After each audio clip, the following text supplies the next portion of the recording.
Friends, ಎಲ್ರಿಗೂ ನಮಸ್ಕಾರ. ಹೇಗಿದ್ದೀರಾ? ಚೆನ್ನಾಗಿದ್ದೀರಾ ಅನ್ಕೋತೀನಿ. Welcome to Shri studio channel.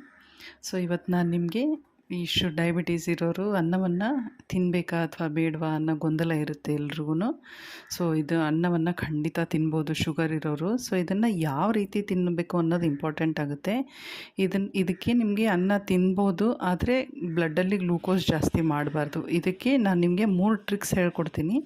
ಆ 3 ಟ್ರಿಕ್ಕಲ್ಲಿ ನಿಮ್ಗೆ ಯಾವ್ದು ಈಸಿ ಆಗುತ್ತೆ, ನಿಮಗೆ 3 ಮಾಡಿದ್ರೂ ಒಳ್ಳೆಯದೇ. ಬಟ್ ನಿಮ್ಗೆ ಯಾವ್ದು ಈಸಿ ಆಗುತ್ತೆ ಅದನ್ನು ಮೇಂಟೈನ್ ಮಾಡಿ. ಖಂಡಿತ ನೀವು ಅನ್ನವನ್ನು ತಿಂದರೆ ಅದರಿಂದ ನಿಮ್ಮ ಬ್ಲಡ್ ಗ್ಲೂಕೋಸ್ ಹೈ ಆಗಲ್ಲ. ಸೊ ಇದರಲ್ಲಿ 3 ಟ್ರಿಕ್ಸ್ ನೋಡೋಣ ಬನ್ನಿ. ಅದಕ್ಕೂ ಮೊದಲು ನನ್ನ ಚಾನಲ್ನ ಸಬ್ಸ್ಕ್ರೈಬ್ ಮಾಡ್ಕೊಳ್ಳಿ, ಲೈಕ್ ಮಾಡಿ, ಶೇರ್ ಮಾಡಿ, ಕಮೆಂಟ್ ಮಾಡಿ, ಹಾಗೆ ಬೆಲ್ ಐಕಾನ್ ಒತ್ತಿನಿ. ನಾ ಹಾಕೋ ವೀಡಿಯೋಸ್ದೆಲ್ಲ ನಿಮಗೆ ನೋಟಿಫಿಕೇಷನ್ ಸಿಗುತ್ತೆ, ಹಾಗೂ ನನಗೆ ಮೋಟಿವೇಶನ್ ಸಿಗುತ್ತೆ ಈ ಥರ ಹೆಲ್ತ್ ವೀಡಿಯೋಸ್ ಮಾಡಿ ಹಾಕೋಕ್ಕೆ. ಸೊ ಇದರಲ್ಲಿ ಫಸ್ಟ್ ಟ್ರಿಕ್ ನೋಡೋಣ ಬನ್ನಿ.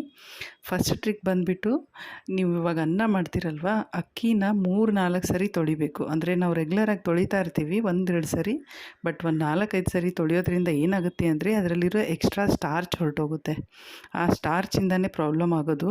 ಕಾರ್ಬೋಹೈಡ್ರೇಟ್ಸ್ ಜಾಸ್ತಿ ಇರುತ್ತೆ ಅದರಲ್ಲಿ, ಅದರಿಂದ ಶುಗರ್ ಲೆವೆಲ್ ಜಾಸ್ತಿ ಆಗ್ತಾ ಇರುತ್ತೆ. ಸೊ ನಾವು ಕಾರ್ಬನ್ನು ಕಡಿಮೆ ಮಾಡಬೇಕು ಅಂದರೆ ಒಂದು 3-4 ಸರಿ ತೊಳಿಬೇಕು ಅಕ್ಕಿನ.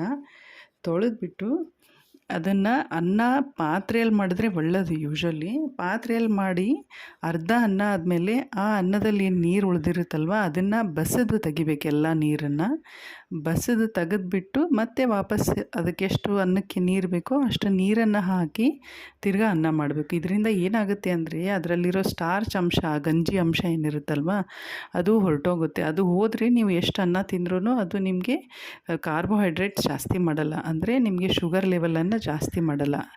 ಇವಾಗ ಏನಿರುತ್ತೆ ಅಂದರೆ ಎಲ್ರಿಗೂ ಟೈಮ್ ಇರಲ್ಲ. ಸೊ ಅಂಥವ್ರು ಪಾತ್ರೆಯಲ್ಲಿ ಎಲ್ಲಿ ಮಾಡ್ತಾ ಕೂತ್ಕೊಳ್ಳೋಕ್ಕಾಗುತ್ತೆ, ಕುಕ್ಕರಲ್ಲಿ ಮಾಡ್ತಿರ್ತಾರೆ ಯೂಶ್ವಲಿ ಅನ್ನನ. ಸೊ ಅಂಥವರು ಕೂಡ ಕುಕ್ಕರಲ್ಲಿ ಮಾಡಿದ್ರೂ ಒಂದು ಅರ್ಧ ಮಾಡಿಬಿಟ್ಟು ಅದರಲ್ಲಿ ನೀರು ತೆಗೆದು ಎಲ್ಲ ಬಸಿದ್ಬಿಟ್ಟು ಆಮೇಲೆ ಇನ್ನೊಂದು ಅರ್ಧ ನೀರು ಹಾಕಿದ್ಮೇಲೆ ಆಮೇಲೆ ಬೇಕಿದ್ರೆ ವಿಸಿಲ್ ಹೊಡಿಸಿ ನೀವು 3-4. ಸೊ ಇದು ನಿಮಗೆ ಫಸ್ಟ್ ಮೆಥಡು. ಇದು ತುಂಬ ಹೆಲ್ಪ್ ಆಗುತ್ತೆ. ಇದು ಗಂಜಿನೇ ಹೊರಟೋದ್ಮೇಲೆ ನಿಮಗೆ ಬ್ಲಡ್ ಶುಗರ್ ಲೆವೆಲ್ ಜಾಸ್ತಿ ಆಗೋಲ್ಲ. ಇದು ಫಸ್ಟ್ ಟ್ರಿಕ್ಕು. ಸೆಕೆಂಡ್ ಭಾರಿ ಇಂಪಾರ್ಟೆಂಟು, ನನ್ನ ಫೇವ್ರೆಟ್ ಟ್ರಿಕ್ ಇದು ಏನಂದರೆ ಕರಿಬೇವಿನ ಚಟ್ನಿ ಪುಡಿ. ಸೊ ಈ ಚಟ್ನಿ ಪುಡಿ ಹೇಗೆ ಮಾಡಬೇಕು ಅಂತ ನಾನು ಹಂಗೆ ಇಂಗ್ರೀಡಿಯೆಂಟ್ಸ್ ಕೊಟ್ಟಿರ್ತೀನಿ. ಇದರಿಂದ ಏನು ಲಾಭ ಇದೆ ಅಂತ ನಾನು ನಿಮ್ಗೆ ತಿಳಿಸ್ಕೊಡ್ತೀನಿ. ಸೊ ನೀವು ಖಂಡಿತ ಇದನ್ನು ಬಿಡಲ್ಲ ಒಂದು ಸರಿ ತಿಳ್ಕೊಂಡ್ಮೇಲೆ. ಈ ಕರಿಬೇವಿನ ಚಟ್ನಿ ಪುಡಿಯಲ್ಲಿ ಏನು ಐಟಮ್ ಹಾಕ್ತೀವಲ್ವ, ಮೆಂತ್ಯ ಮತ್ತು ಕರಿಬೇವು ಮೇಯ್ನಾಗಿ ಯೂಸ್ ಮಾಡೋದು ಇದರಲ್ಲಿ. ಸೊ ಇವೆರಡು ಯೂಸ್ ಮಾಡೋದ್ರಿಂದ ಹೇಗೆ ಹೆಲ್ಪ್ ಆಗುತ್ತೆ ನಿಮ್ಮ ಶುಗರನ್ನು ಮ್ಯಾನೇಜ್ ಮಾಡೋಕ್ಕೆ ಅಂದರೆ, ನಿಮಗೆ ಫಸ್ಟು ಇಂಪಾರ್ಟೆಂಟ್ ಏನಂದರೆ ನಿಮ್ಮ ಬಾಡಿಯಲ್ಲಿ ಇನ್ಸುಲಿನ್ ಏನು ರೆಸಿಸ್ಟೆನ್ಸ್ ಆಗಿರುತ್ತಲ್ವ, ಅಂದರೆ ಇನ್ಸುಲಿನ್ ಪ್ರೊಡ್ಯೂಸ್ ಆಗ್ತಾ ಇರುತ್ತೆ ನಿಮ್ಮ ಪ್ಯಾನ್ಕ್ರಿಯಾಸಿಂದ, ಬಟ್ ಅದು ಯೂಸ್ ಮಾಡ್ಕೊಳ್ತಿರಲ್ಲ ಬಾಡಿ. ಸೊ ಅದನ್ನು ಇದು ಕರೆಕ್ಟಾಗಿ ಯೂಸ್ ಮಾಡ್ಕೊಳ್ಳೋಕ್ಕೆ, ಇನ್ಸುಲಿನ್ ಯೂಸ್ ಮಾಡ್ಕೊಳ್ಳೋಕ್ಕೆ ಹೆಲ್ಪ್ ಮಾಡುತ್ತೆ ಈ ಕಾಂಬಿನೇಷನಲ್ಲಿರೋ ಚಟ್ನಿ ಪುಡಿನ. ಇದು ಮೊದಲನೇದ್ದು ಬೆನಿಫಿಟ್ ಅಂತ ಹೇಳ್ಬೋದು. ಎರಡನೇದೇನೆಂದರೆ ಇದರಲ್ಲಿ ಆ್ಯಂಟಿ ಆಕ್ಸಿಡೆಂಟ್ ಪ್ರಾಪರ್ಟಿ ಇದೆ. ಸೊ ಇದರಿಂದ ನಿಮಗೆ ಬಾಡಿಯಲ್ಲಿರೋ ಕಲ್ಮಶ ಎಲ್ಲ ಹೊರಗಡೆ ಹೋಗುತ್ತೆ. ಇದು ತಿನ್ನೋದ್ರಿಂದ ವೆಯ್ಟ್ ಲಾಸ್ಗೂ ಹೆಲ್ಪ್ ಆಗುತ್ತೆ ಇದು. ಮೂರನೇದೇನೆಂದರೆ ಫೈಬರ್ ಕಂಟೆಂಟ್ ಇದೆ. ಈ ಕರಿಬೇವಲ್ಲಿ ಫೈಬರ್ ಕಂಟೆಂಟ್ ಇದೆ. ಸೊ ಫೈಬರ್ ಇರೋದ್ರಿಂದ ಏನಾಗುತ್ತೆ ಅಂದರೆ ಈ ಕಾರ್ಬೋಹೈಡ್ರೇಟ್ಸ್ ಏನಿರುತ್ತಲ್ವ ನಮ್ಮ ಅನ್ನದಲ್ಲಿ, ಅದು ಬಾಡಿನ ಅಬ್ಸಾರ್ವ್ ಮಾಡ್ಕೊಳ್ಳೋದು ತುಂಬ ಸ್ಲೋ ಡೌನ್ ಮಾಡುತ್ತೆ. ಅಂದರೆ ನಿಧಾನವಾಗಿ ಈ ಗ್ಲೂಕೋಸು ಬ್ಲಡ್ಡಲ್ಲಿ ಬರುತ್ತೆ. ಅಂದರೆ ಈ ಥರ ಆಗೋದ್ರಿಂದ ನಿಮ್ಮ ಬ್ಲಡ್ ಶುಗರ್ ಲೆವೆಲ್ಲು ಈಗ ಒಂದೇ ಸರಿ ರೈಸ್ ಆಗಿಬಿಡಲ್ಲ. ನಿಧಾನಕ್ಕೆ ಅದು ಅಬ್ಸಾರ್ವ್ ಮಾಡಿಕೊಂಡ್ರೆ ಕಾರ್ಬೋಹೈಡ್ರೇಟ್ಸು ನಿಮ್ಮ ಶುಗರ್ ಲೆವೆಲ್ ಮ್ಯಾನೇಜ್ ಆಗುತ್ತೆ.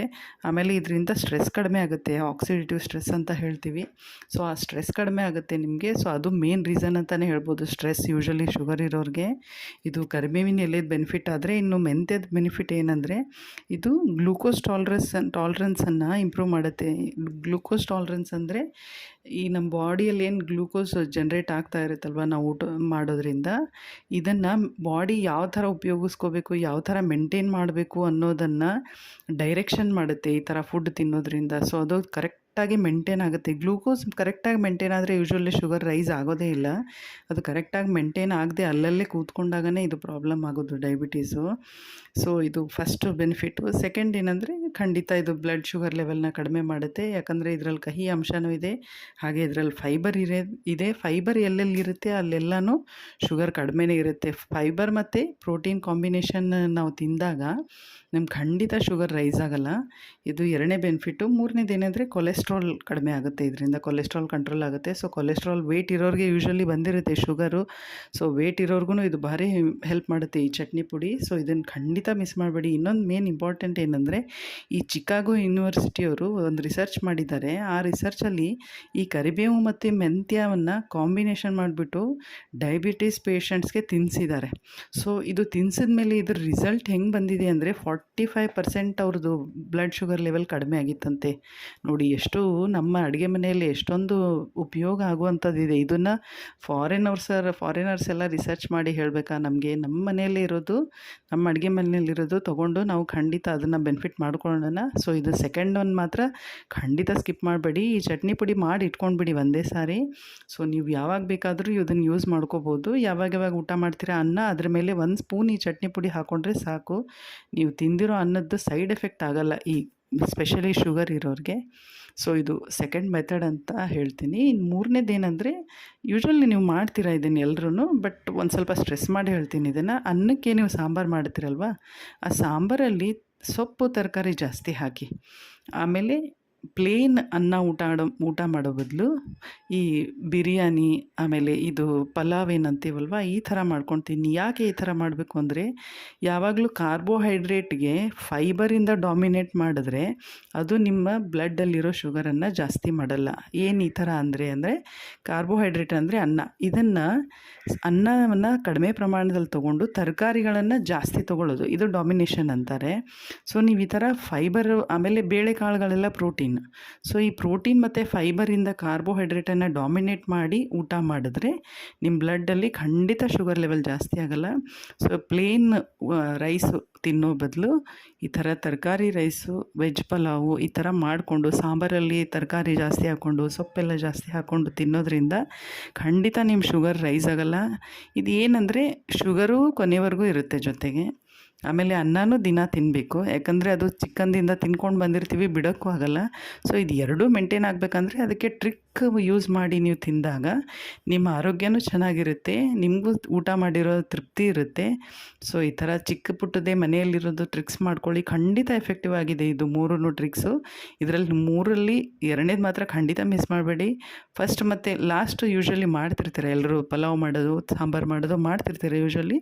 ಫಸ್ಟ್ ಒನ್ನು ಯಾರಿಗೆ ಅಂದರೆ ಸಾಯಂಕಾಲ ಸ್ವಲ್ಪ ಫ್ರೀ ಇದ್ದಾಗ ಈ ಥರ ಅಕ್ಕಿಯಲ್ಲಿ ನೀರು ತೆಗೆದುಬಿಟ್ಟು ಅನ್ನ ಮಾಡಿ, ಸೊ ಅದರಿಂದ ನಿಮಗೆ ಸ್ಟಾರ್ಚ್ ಕಡಿಮೆ ಆಗಿ ಶುಗರ್ ಕಂಟ್ರೋಲಲ್ಲಿರುತ್ತೆ. ಸೊ ಖಂಡಿತ ಟ್ರೈ ಮಾಡಿ, ಬೆನಿಫಿಟ್ ತೊಗೊಳ್ಳಿ ನಾನು ಹೇಳೋ ಹೆಲ್ತ್ ಟಿಪ್ಸ್ನ. ಯಾಕಂದರೆ ನಾನು ಇನ್ನೊಬ್ಬರಿಗೆ ಹೆಲ್ಪ್ ಆಗಲಿ ಅಂತಲೇ ಮಾಡ್ತಿರೋದು, ಸುಮ್ಮನೆ ಕೇಳಿಬಿಟ್ಟು ಬಿಡಬೇಡಿ ಆಯಿತಾ. ಇದರಿಂದ ನಿಮಗೆ ಖಂಡಿತ ಬೆನಿಫಿಟ್ ಆದಾಗ ವಾಪಸ್ ಬಂದು ಕಮೆಂಟ್ ಮಾಡಿ, ಅಂದರೆ ಬೇರೆಯವ್ರಿಗೂ ಮೋಟಿವೇಶನ್ ಸಿಗುತ್ತೆ ಟ್ರೈ ಮಾಡೋಕ್ಕೆ. ಸೊ ಈ ಥರ ಮಾಡಿ ಆರೋಗ್ಯನ ಕಾಪಾಡ್ಕೊಳ್ಳಿ. ಸೊ ನೆಕ್ಸ್ಟ್ ಮತ್ತೆ ಇನ್ನೊಂದು ವಿಡಿಯೋದಲ್ಲಿ ಮತ್ತೆ ಹೆಲ್ತ್ ಬೆನಿಫಿಟ್ ಒಂದಿಗೆ ಸಿಗೋಣ. ಟಿಲ್ ದೆನ್ ಟೇಕ್ ಕೇರ್, ಬಾಯ್.